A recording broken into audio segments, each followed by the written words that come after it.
Мен Қажапиева Назгүл Оразқызы, Маңғыстау облысы Ақтау қаласының нөмір 60-шы ертөстік бөбекжайының әдіскер болып қызмет етіп келе жатқаныма міне 15 жылға аяқ басты. Менің басты мақсатым тәрбиешілердің кәсіби шеберлігін дамыту арқылы тәрбиелеу мен оқытудың үдерісінің сапасын қамтамасыз ету. 2025-2026 оқу жылына бөбекжайдың алдына қойған мақсаты: мектеп жасына дейінгі балалардың жеке тұлғалық дамуын белсендіру, оқыту сапасын, балалардың шығармашылығын арттыру арқылы коммуникативтік мәдениетін қалыптастыру және мектеп жасына дейінгі балалардың жеке тұлғасын дамытудағы жұмыс түрлері, олардың маңызын қарастыру және жеке қажеттіліктерін ескере отырып жайлы және қауіпсіз жағдайлар жасау. Міндеттері: ойын технологиялары арқылы балалардың танымдық тілдік құзыреттілігін дамыту. Ертөстік бөбекжайы 310 балаға арналған мемлекеттік мекеме. Тәрбиеленушілердің құзыреттерін сәтті қалыптастыруға ықпал ететін дамытушы орта құру болып табылады.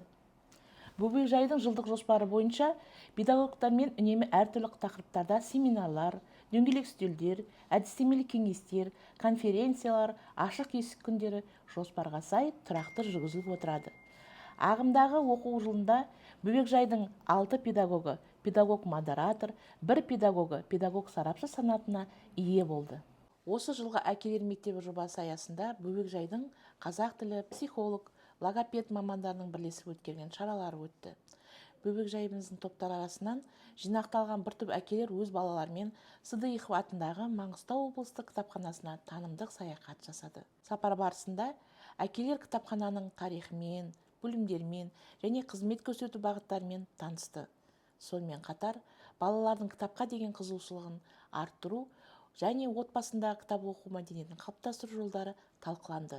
Бұл шараның негізгі мақсаты әкелердің тәрбиелік үдерістегі белсенділігін арттыру, баланың рухани дамуына ықпал ету және отбасы бөбекжайының арасындағы ынтымақтастықты нығайту болды. Сонымен қатар бір әкенің тәрбиесін 100 мектепке бере алмайды тақырыбы бойынша әкелердің қатысуымен дөңгелек үстел ұйымдастырылды. Бұл шараның да негізгі мақсаты әкелерді тәрбие мен білім беру үдерісіне белсене қатыстыру, бала тәрбиесіне араласуға баулу болып табылады. Біздің бөбекжайымызда бөбекжайға келмейтін балаларға арналған консультативтік пункт жұмыс жасайды.